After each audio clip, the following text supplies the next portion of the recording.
In April, 24 New York City Council members allocated some $32.4 million in funds to projects conceived by and voted for by everyday New Yorkers. From bus countdown clocks in the Bronx to a dog run in Astoria to a computer technology library at PS 196 in Williamsburg, a community voices its need, then voices its choice at the ballot box. This year, 3 more Brooklyn council districts are bringing the power of the popular vote to the purse strings of local government. We're happy to be joined by the leaders of 2 of those districts, City Council Member Lori Cumbo, representing the 35th District. Thank you so much for being here, Lori. Thank you. And from neighboring 36th, Council Member Robert E. Cornegie, Jr. Thank you very much for being here, Robert. Very happy to have both of you back here on BK Live. Thank you. Thank you. So you guys were freshmen together, and now you've right. arrived at participatory budgeting as well. What took you so long? Well, we're only in our 2nd year, and so really the first year is really an opportunity for you to learn the process. And so we wanted to see how it unfolded in the other districts, learn from the successes of other districts, but also learn from those challenges. So I feel very empowered, very equipped, and very inspired to implement this program in the 35th Council District. It's going to be an awesome year. That's great. Explain to maybe somebody who doesn't know how exactly participatory budgeting works. Well, before I do that, I want to Please. be clear that we have a process in place and have had that included people. For me, what I wanted to do was make sure that any demographics that hadn't had a chance to participate in the past were included in this process. So we have some small pockets of individuals who had felt like they weren't a part of the process.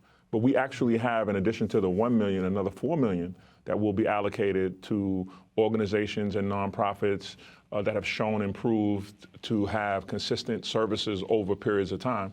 So, there's 2 processes that are happening simultaneously. I'm very proud to be participating in the new PB, but also we have a strong, solid, in-place history of doing great work with nonprofits in both of our districts. So I don't want to, kind of malign the fact that there are groups out there that have been participating. But for those groups that have kind of stayed on the fringes or have not been able to participate, this is an excellent opportunity to do so. And that was through discretionary funding before getting to participatory budgeting. Well, actually, there's 2 forms of funding, though, Brian. There's the discretionary funding, which we have a pot of money to do, and then there's capital funding, which actually is what PB is. Right. So a lot of people don't understand the difference. So people will come to these neighborhood assemblies thinking that it gives them an opportunity to participate in programming, and this particular pot of money is designated for capital resources. Yeah, so make that differentiation for us, because capital money is different and gets you started versus keeping the program going or expanding. So what's the diff between capital money and the other? Expense funding is more your local basketball team, and you want to provide after-school programming, or you want to provide programming for a new, I don't know, it could be something very like a new arts program that you want to see in your district, an after-school program, a Saturday workshop, those sorts of things. How do we know Lori would bring up an arts program? Right. Right, I can't even think outside of the arts. But capital are more like street improvements. They're more like a new bathroom, a new playground. They're capital expenses that have to last for a number of years. So if people are coming for program ideas, if they want to implement a new cooking class, or they want to have more a singing group in their choir or something like that, they would have to do that through your local council member. So each council member gets about $5 million approximately, give or take, in capital resources.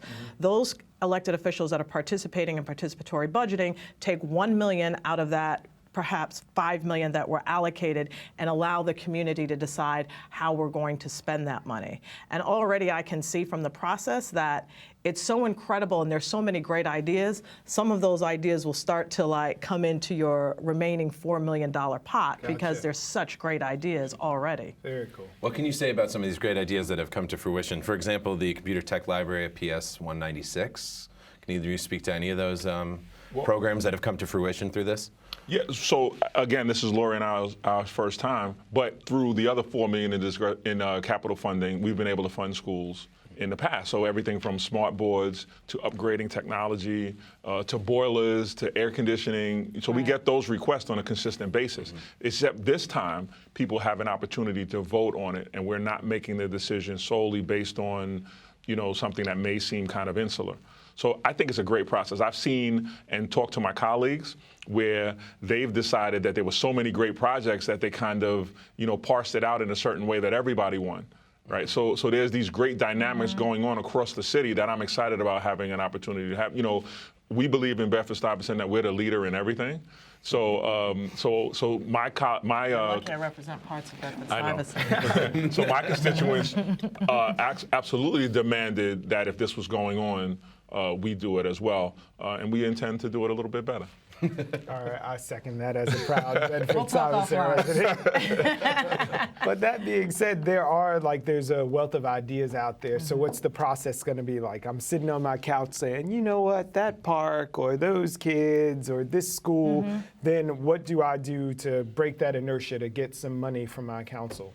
I would say the exciting part about participatory budgeting is that no one knows your area or your community like yourself. There's nothing like children that are playing on a playground and notice that it's not safe, they need new swings, the slide is broken, the bathroom isn't working. Right. These are issues that if you're not directly living in that community day to day, you're not going to notice those things. Real rubber meets the road kind of That's right, issue. and that's what's empowering about this process. So this is going to be a great opportunity for people all throughout the district to notice those things that we don't see on an everyday basis and bring them to the table. So we've already had our first meeting, and that was at Medgar Evers, and we broke up into groups of like 5, and the lists were like 2 pages long of ideas that people had, everything from improvements in our NYCHA developments as far as playground, capital improvements. In Jackie Robinson Playground, there's a rest station that's been inactive for a number of years. The resurfacing of basketball courts came up, technology improvements in our school, technology improvements throughout the district so that Wi-Fi is available for everyone. I mean, all of these great ideas. One that came up was also having statues created for Jackie Robinson, as well as an Medgar Evers actually having a live statue, a full life-size statue of Medgar Evers himself. So the ideas are pouring in, and it's important for people to be aware, to check in on our Facebook pages, our emails, and all of those things so that people can find out when those workshops are happening so that they can participate, because we want all voices at the table. Out there. So we have, and Lori alluded to the fact that she's already had her first neighborhood assembly. So we're required in the month of September to have 3 neighborhood assemblies. I'm having mine in 3 different portions of the district. So one on the north side at Greater St. Stephen's, which is coming up on the 27th. One at Restoration Plaza, which is the 19th at 1 o'clock, which will really kick it off.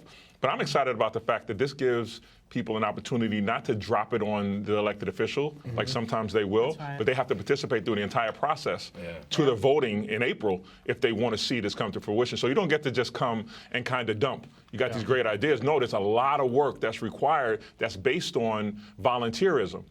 So although our offices are the steering of this process takes place from volunteers on the ground who are going to organize, who are going to get this to a vote.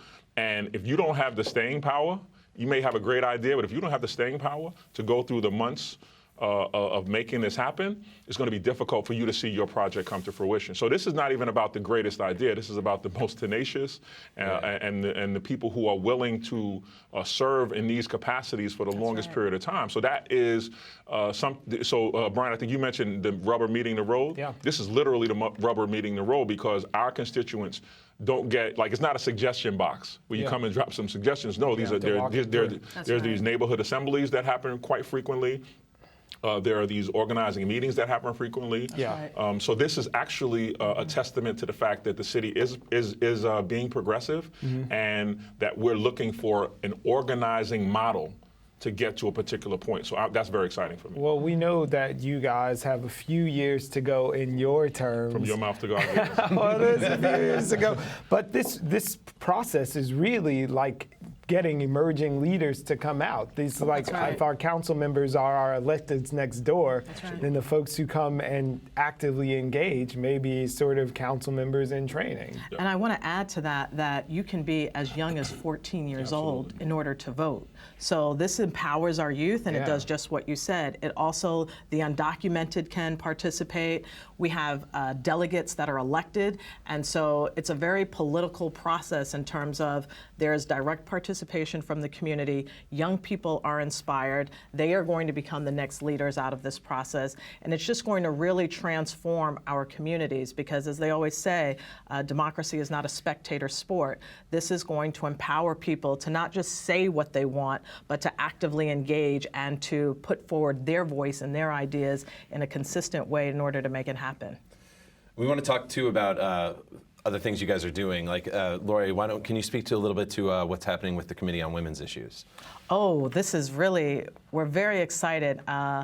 This month, we're preparing in October for Domestic Violence Awareness Month. And we are working very hard in terms of bringing greater awareness and visibility around issues surrounding domestic violence. And a piece of legislation that I'm very excited about, we've introduced with Councilmember Mark Levine and Vanessa Gibson, the 911 text legislation. And this will allow people, and it was inspired by so many domestic violence survivors who often spoke of the fact that making that phone call is just not possible at times.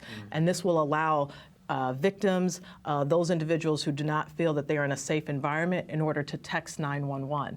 So we're actively looking to make sure that that legislation is introduced in October, and this is going to save thousands of lives in that way, and it's really going to revolutionize how people access calls for help. It's already been instituted in 7 counties in upstate New York and many states throughout the country. So this will give us an opportunity to step forward. Just Saturday, I walked with Councilmember Rafael Espinal around Ovarian Cancer Awareness Month. And ovarian cancer is one of the 5 leading causes of cancer-related deaths for women. And so together, collectively, with the Teal organization, we raised over $300,000. And we're looking forward to, in October, also the Breast Cancer Awareness Month walk, where we're going to bring greater visibility to breast cancer and also raise some critical resources for breast cancer research. We're going to have to book you for October before you get out of here to come I and most talk certainly all would this love to stuff come early. back. So over to you, like small business services, you're on land use, public safety, you got a lot of committees going. What's happening on small business with moving forward with our Fight for 15? Well, so, I'm very excited. We have a suite of bills coming out that are just designed to protect small businesses from landlord harassment and neglect. There had been no effort in the past to deal with the fact that landlords of commercial tenants are being very unscrupulous in trying to move, especially in our communities and small communities, where they're trying to move commercial tenants out to get greater rents. Small Business Survival Act. Absolutely. So that's one of the solutions that's being proposed. But we have a piece of legislation that's actually due